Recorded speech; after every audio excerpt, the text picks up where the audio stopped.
Hello students, કેમ છો? તમે બધા જ બાયોલોજીમાં ખૂબ સારી તૈયારી કરતા હશો, કરી રહ્યા હશો અને કરતા જ રહેશો. તમે જેની આતુરતાપૂર્વક રાહ જોતા હતા તે તમારા માટે હું લઈને આવી ગયો છું. બોર્ડ 2025માં એમસીક્યુ માટેના મોસ્ટ ઇમ્પોર્ટન્ટ ટોપિક. જો આટલું કરો તો 50માંથી 45 પ્લસ તો ખરા ને ખરા જ. ખુલ્લી ઓફર છે તમારા માટે. તો આજે જ બધા જ આ વિડીયોમાં જે ટોપિક તમને ચેપ્ટર બતાવ્યા છે એ ખાસ રીડ કરીને જજો, તો તમારા 50માંથી 45 પ્લસ આવશે. તો ચાલો હવે આપણે જોવા છે બોર્ડના 2025ના મોસ્ટ ઇમ્પોર્ટન્ટ ટોપિક એમસીક્યુ માટેના. બોર્ડ 2025 એમસીક્યુ ના ઇમ્પોર્ટન્ટ ટોપિક નું ચેપ્ટર નંબર 1. આ જે ટોપિક તમને બતાવ્યા છે આમાંથી જ બોર્ડ 2025ના 50 એમસીક્યુ માંથી આમાંથી જ એમસીક્યુ આવશે. આ ટોપિકને ખાસ રીડ કરીને જજો. ચેપ્ટર નંબર 1માં પુકેસર, લઘુ બીજાણુધની, પરાગરજ, જાયાંગ, સ્ત્રીકેસર, મહાબીજાણુધની, માદાજન્યુજનક, ભ્રૂણપુટ, પરાગનયનના પ્રકાર, પરાગનયનના વાહકોમાં જે પેજ નંબર 13માં બીજો ફકરો જે છે એ બાહ્ય સંવર્ધન પ્રયુક્તિમાં કૃત્રિમ સંકરણનો ટોપિક, પરાગરજ અને સ્ત્રી કેસરની જે આંતરક્રિયાનો ફકરો છે એ બેવડું ફલન, એમાં આકૃતિ, ભ્રૂણપોષનું જે સૂત્ર આપ્યું છે એ, બીજ, અસંયોગી જનન અને આકૃતિ તો બધી જ કરવાની જ. અને એની નીચે જે લાઈન લખી હોય, નામ નિર્દેશન કર્યું હોય એ તો ખાસ ચેક કરીને જવાનું. ચેપ્ટર નંબર 2, મનુષ્યનું પ્રજનન તંત્ર. રાઈટ? તો એમાં નર પ્રજનન તંત્રમાં સર્ટોલી કોષ અને લેન્ડિંગ કોષ આ ખાસ કરીને જવાના છે. એમના સ્થાન, એમના કાર્યો એ ખાસ જોવાના. એમાંથી પ્રશ્ન આવશે. માદા પ્રજનન તંત્રમાં અંડવાહીના જે ભાગ છે 3 અને બાહ્ય જનનેન્દ્રિયોનો જે આખો ફકરો છે એ. ત્યાર પછી જન્યુજનન, એમાં નર જન્યુજનન, માદા જન્યુજનન અને થિયરી બેઝ ઉપર એમસીક્યુ. એની પ્લોયડી ચેપ્ટર નંબર 1 અને ચેપ્ટર 2માં ખાસ પ્લોયડી કરીને જવાની. ત્યારબાદ શુક્રકોષની આકૃતિ, ઋતુચક્રની જે આકૃતિ છે એ, ફલન, ગર્ભસ્થાપન, જરાયુના અંતઃસ્ત્રાવ. બહુ બધી વખત પ્રશ્ન આમાંથી પૂછાય છે, જરાયુના અંતઃસ્ત્રાવ. ત્યારબાદ ગર્ભનો વિકાસ જે દરેક અઠવાડિયે આપેલો છે એ, પ્રથમ અઠવાડિયામાં કયા અંગો વિકાસ પામે છે, બીજા અઠવાડિયામાં કયા વિકાસ પામે છે, એ વીક વાઇઝ જે વિકાસ આપ્યો છે એ. અને છેલ્લે જે ટોપિક છે પ્રસૃતિ અને દુગ્ધસ્ત્રાવનો. ત્યારબાદ જેટલી આકૃતિ છે તો ખાસ દરેક ચેપ્ટરમાં 13 ચેપ્ટરમાં કોઈ પણ આકૃતિ તમારે મિસ કરવાની નથી, છોડવાની નથી. દરેક આકૃતિને શાંતિથી જોવાની છે. આકૃતિ નીચે જે લખી હોય નોંધ એ અને નામ નિર્દેશન ખાસ જોઈને જવાનું. ચેપ્ટર 3 એમસીક્યુ માટેનું ખાસ. એમાં આ બંનેના ફૂલ નામ, ઉલ્લવ જળ કસોટી, કુદરતી પદ્ધતિ, અવરોધન પદ્ધતિમાં કઈ અવરોધન પદ્ધતિનો ક્યાં ઉપયોગ થાય છે એ ખાસ જોઈ જવાની છે. આમાંથી પ્રશ્ન આવશે. આ ચેપ્ટરમાંથી જે 2 કે 3 પ્રશ્નો પૂછાશે એક્ઝામમાં, એમાંથી એક પ્રશ્ન અવરોધન પદ્ધતિનો હશે જ. ત્યારબાદ એમટીપી, જાતીય રોગો અને છેલ્લે આઈવીએફ પદ્ધતિઓ, જેના શોર્ટ નેમ છે એ બધા જ એનું આખું ફૂલ નેમ અને એ પદ્ધતિ શેના માટે છે, ઇન વિટ્રો કે ઇન વિવો પદ્ધતિના. ત્યારબાદ બેટા ચેપ્ટર નંબર 4 ખાસ. એમાં એક સંકરણ અને દ્વિસંકરણના પ્રયોગમાં સ્વરૂપ પ્રકાર ખાસ જોવાના તમાર અને એના જનીન પ્રકાર. રાઈટ? 9:3:3:1 વાળું એનું સ્વરૂપ પ્રકાર શું છે, એનું જનીનબંધ પ્રકાર શું છે એ, અને એમાં કઈ વનસ્પતિનો ઉપયોગ થયો છે એ.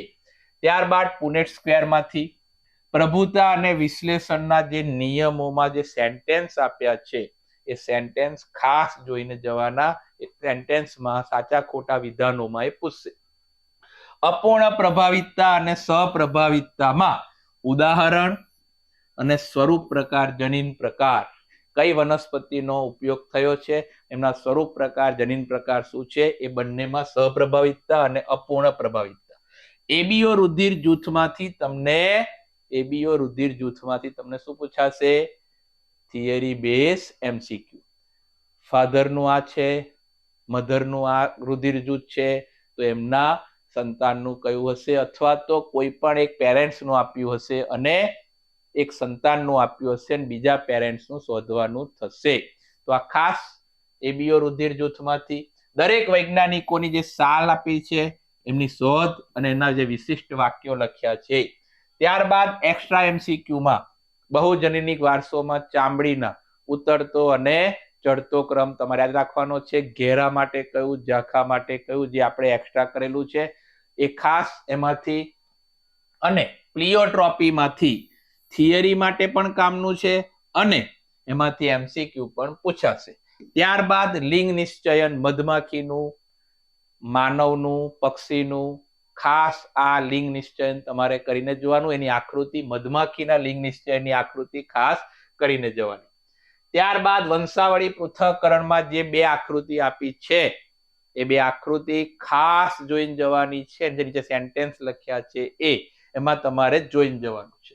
ત્યારબાદ અનિયમિતતા, રંગસૂત્રીય અને મેન્ડલિયન અનિયમિતતાઓ તમારે જોઈને જવાની. હિમોફેલિયા, રંગઅંધતા, રાઈટ, થેલેસેમિયા અને મેન્ડેલિયનની અને રંગસૂત્રીય અનિયમિતતાઓ ખાસ જોઈને જવાની. છેલ્લી જે 3 અનિયમિતતા છે રંગસૂત્રીયની, ડાઉન સિન્ડ્રોમ, કર્નર સિન્ડ્રોમ, એ ખાસ જોઈને જવાની. શેના માટે, કઈ છે, કયો રંગસૂત્ર ઓછો છે, કયો વધારે છે એ, અને બધી આકૃતિ તો આપણે કરવાની જ.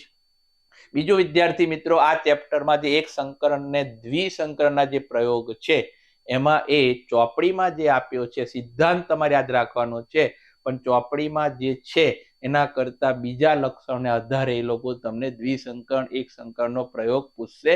અને ખાસ દ્વિસંકરણમાં જે 64 આપણને પરિણામ પ્રાપ્ત થાય છે એ 64 પરિણામોના એ લોકો અલગ અલગ લક્ષણોને આધારે તમને પૂછશે. એમાં સિદ્ધાંત તમારે યાદ રાખવાનો છે 9:3:3:1 નો.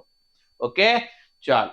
ત્યારબાદ ચેપ્ટર નંબર 5, એમાં ડીએનએ ની રચનાનો જે પ્રથમ ફકરો છે કે કયા સજીવનું ડીએનએ કેવા પ્રકારનું છે, એમાં કેવી ગોઠવણ છે, પ્રથમ ફકરો એ ખાસ જોઈને જવાનો. તમામ વૈજ્ઞાનિકો, આમાં ઘણા બધા વૈજ્ઞાનિકો છે, એમની સાલ, એના વિધાનો ખાસ યાદ રાખવાના છે. ત્યારબાદ એક આ બેઠું, થાઇમિન ઇઝ ઇક્વલ ટુ 5-મિથાઇલ યુરેસિલ. આ બહુ બધી વખત પ્રશ્ન પૂછાયેલો છે એમસીક્યુમાં, તો આને ખાસ જોવાનો. ઇર્વિન ચારગ્રાફના સિદ્ધાંતને આધારે જે એમસીક્યુ પૂછાશે થિયરી બેઝ ઉપર, જે આપણે ગણતરી કરેલી છે અને તમને યુટ્યુબ પર પણ આના વિડીયો બનાવીને મૂકેલા છે, એ તમારે ખાસ જોઈને જવાનું છે. સેન્ટ્રલ ડોગમાની આકૃતિ જે આપી છે, સ્વયંજનન, પ્રત્યાંકન અને ભાષાંતરની, એ ખાસ જોઈને જવાની. એ આકૃતિનો પ્રશ્ન આવશે. ડીએનએ કુંતુલના પેકેજિંગમાં જે પ્રથમ ફકરો છે અને હિસ્ટોન પ્રોટીનની જે વાત કરી છે એ પણ તમારે ખાસ જોઈને જવાની છે. ત્યારબાદ હર્શી ચેઝનો પ્રયોગ, એની જે આકૃતિ છે એમાં જે નીચે સેન્ટેન્સ લખ્યા છે એ ખાસ જોઈને જવાનું, એમાંથી એમસીક્યુ આવશે. ત્યારબાદ ડીએનએ આરએનએના ભેદ, પેજ નંબર 87 પરનો મેસેલ્સન અને સ્ટાલનો પ્રયોગ, એની આકૃતિ ખાસ જોઈને જવાની. કાર્યપ્રણાલી અને ઉત્સેચકો, ત્યારબાદ સ્વયંજનન, પ્રત્યાંકનમાં વપરાતા ઉત્સેચકો અને તેના કાર્યો, બહુ બધી વખત આના પ્રશ્નો પૂછાયેલા છે પોલિમરેઝ 1, 2, 3 ના, એ તમારે જોઈને જવાના. પ્રત્યાંકનની બધી જ આકૃતિ જોઈને જવાની. જનીન સંકેતમાં જે લક્ષણો આપેલા છે એ લક્ષણો ખાસ એના સેન્ટેન્સ જોઈને જવાના, એમાંથી એમસીક્યુ પૂછાય છે. ત્યારબાદ ભાષાંતરની પ્રક્રિયાનો, લેક ઓપેરોનની આકૃતિમાંથી એચજીપી નો આખો ટોપિક ખાસ કરવાનો, ડીએનએ ફિંગરપ્રિન્ટનો કરવાનો, અને બધી જ આકૃતિ તો આપણે કરવાની છે. ત્યારબાદ ચેપ્ટર નંબર 6 માં સૌથી વધારે જે પ્રશ્ન પૂછાય છે મિલરનો પ્રયોગ અને રચના સદૃશ્ય અને કાર્ય સદૃશ્ય, આ બે મોસ્ટ ઇમ્પોર્ટન્ટ છે. અને ત્યારબાદ એક્સ્ટ્રા જે થિયરી બેઝ એમસીક્યુ આવશે હાર્ડી વિનબર્ગની થિયરીનો, એનો જે આપણે એક્સ્ટ્રા એમસીક્યુ કર્યા છે એના વિડીયો પણ આપણે યુટ્યુબ પર બનાવીને મૂક્યા છે. તો ખાસ આ 3 ટોપિકમાંથી તો એક એમસીક્યુ આવશે ને આવશે જ. આ ઉપરાંત અનુકૂલિત પ્રસરણ અને એની ઉપરનો ફકરો, લેમાર્કવાદ સિદ્ધાંત, જૈવિક ઉદ્વિકાસ અને ઉદ્વિકાસની ક્રિયાવિધિ, સ્થાપક અસર ખાસ જોઈને જવાની લાઈન સીધી આપી છે સ્થાપક અસરની, અને સંક્ષિપ્ત અહેવાલ જે આકૃતિ 6.9 છે એ, અને માનવ ઉત્પત્તિ અને ઉદ્વિકાસનો ક્રમ. એમાં ખાસ માનવ ઉત્પત્તિમાં જેટલા ઉદાહરણ આપેલા છે, નિઅન્ડરથલ હોય, હોમોસેપિયન્સ હોય, એના મગજની એની જે મગજની ક્ષમતાનું છે અને એનું આયુષ્ય, એનું સાલ જે આપી છે ખાસ જોઈને જવાની, એમાંથી પણ એમસીક્યુ પૂછાઈ શકે છે. ત્યારબાદ ચેપ્ટર નંબર 7 રોગવાળો, એમાં પ્રસ્તાવના ખાસ જોઈને જવાની. ઘણા બધા વિદ્યાર્થી મિત્રો જ્યારે ટેક્સ્ટબુક વાંચે છે ત્યારે શરૂઆતના ફકરા છોડ દે છે, પણ બાયોલોજીમાં શરૂઆતના ફકરા બધા જ ખાસ જોવાના, જેને આપણે પ્રસ્તાવના કહીએ છીએ. ત્યારબાદ ચેપી રોગો વાળો જે ટોપિક છે એમાં જે રોગ આપેલા છે ટાઇફોઇડ, મેલેરિયા વગેરે, એ રોગ અને રોગકારક સૂક્ષ્મજીવનું નામ જોઈને જવાનું, અને જ્યાં જે રોગમાં જે એના ટેસ્ટ આપેલા હોય નિદાન માટેના, એ પણ ખાસ જોઈને જવાના. ત્યારબાદ મેલેરિયા પ્લાઝ્મોડિયમનું જીવન ચક્રની આકૃતિ, પ્રતિકારકતા જન્મજાત અને ઉપાર્જિત તથા સક્રિય નિષ્ક્રિય પ્રતિકારકતાઓ ખાસ જોઈને જવાની, એના ઉદાહરણ સેન્ટેન્સ જોઈને જવાના. એલર્જીના જે ઉદાહરણ આપેલા છે, એના લક્ષણ આપેલા છે, અને એના માટે કઈ એન્ટીબોડી જવાબદાર છે એ ખાસ જોઈને જવાની છે. સ્વપ્રતિરક્ષાની વ્યાખ્યા અને ઉદાહરણ, લસિકા અંગો. ત્યારબાદ એડ્સ, કેન્સર, નશાકારક પદાર્થો, કયા પદાર્થો નશાકારક કઈ વનસ્પતિમાંથી પ્રાપ્ત થાય છે એ ખાસ જોઈને જવાની. એડ્સની જે આકૃતિ આપી છે એ જોઈને તમારે જવાની છે. ત્યારબાદ ચેપ્ટર નંબર 8 સૂક્ષ્મજીવોનો જે ટોપિક છે તો એમસીક્યુ માટે જ બન્યો છે, જેમાં આથવણયુક્ત પીણું, પ્રતિજૈવિક દ્રવ્યો, ઘરગથ્થુ ઉત્પાદનના રસાયણોમાં, ઉત્સેચકોમાં, જૈવિક સક્રિય અણુમાં, અને છેલ્લે જે જૈવિક નિયંત્રણો બધા આપેલા છે ખાતર અને સૂક્ષ્મજીવોમાં. એમાં જે સૂક્ષ્મજીવો, કયા સૂક્ષ્મજીવોનું કયું કાર્ય છે એ ખાસ યાદ રાખવાનું છે, ખાસ આમાં ધ્યાન આપવાનું છે.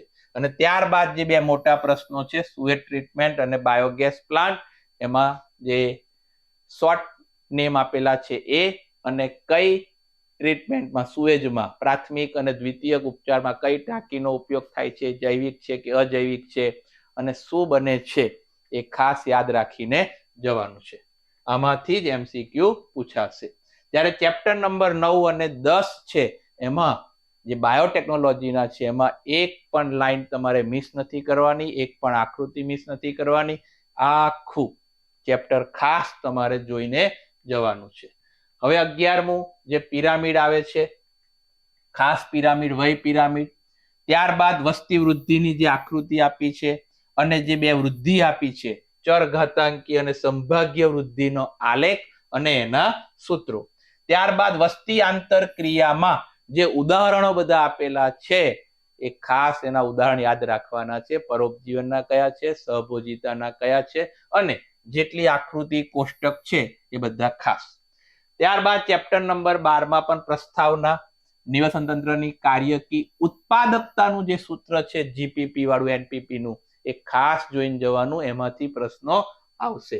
વિઘટન, એની આકૃતિ, વિઘટનના પ્રકારો, એના સ્ટેપ, અને કયા સ્ટેપમાં શું થાય છે એ. ત્યારબાદ પોષક સ્તરની આકૃતિ, જે કોષ્ટક આપ્યું છે, કયા પોષક સ્તરમાં કોણ કોણ આવશે એ. અને છેલ્લે પરિસ્થિતિકીય પિરામિડ, અને જેટલા ચેપ્ટરમાં કોષ્ટક છે એ દરેકના ઉદાહરણ યાદ રાખવાનું છે. ત્યારબાદ છેલ્લું ચેપ્ટર 13મું જૈવ વિવિધતા, રોબર્ટ મેનો ખાસ યાદ રાખવાનું છે, એનું કામ, એનું વાક્ય. 13.1 ની આકૃતિ, અક્ષાંશીય ઢોળાંશમાં એમેઝોન, ન્યુયોર્ક અને કોલંબિયામાં જે જૈવ વિવિધતાની સંખ્યા બતાવી છે એ ખાસ જોઈને યાદ રાખીને જવાનું છે. ત્યારબાદ જાતીય વિસ્તારના સંબંધોમાં જે આલેખ અને સૂત્ર આપેલા છે એ રિવર્ટ પોપરનો પૂર્વધારણાનો જે સિદ્ધાંત છે એની, અને સતી નુકસાની માટે અને જૈવ વિવિધતાની નુકસાનીના કારણો. ત્યારબાદ સ્વસ્થાન અને નવસ્થાન સંરક્ષણ. સ્વસ્થાન અને નવસ્થાન સંરક્ષણમાં જે ઉદાહરણો છે, કોણ કોણ સ્વસ્થાનમાં આવે છે, કોણ નવસ્થાનમાં આવે છે, આટલા ટોપિક ખાસ જોઈને જવાના છે વિદ્યાર્થી મિત્રો.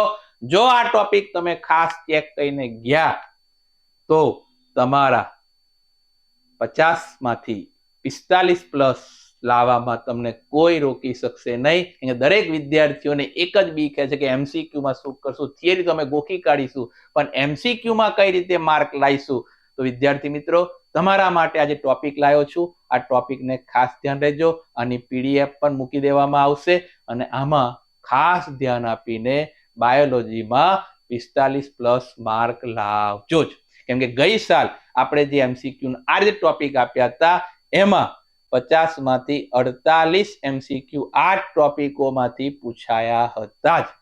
તો આ વખતે પણ આપણે આશા રાખશું કે આ વખત 2025 બોર્ડમાં 45 પ્લસ આવશે ને આવશે જ. ઓકે, દરેક વિદ્યાર્થી મિત્રોને જય સ્વામિનારાયણ, બેસ્ટ ઓફ લક, આવજો.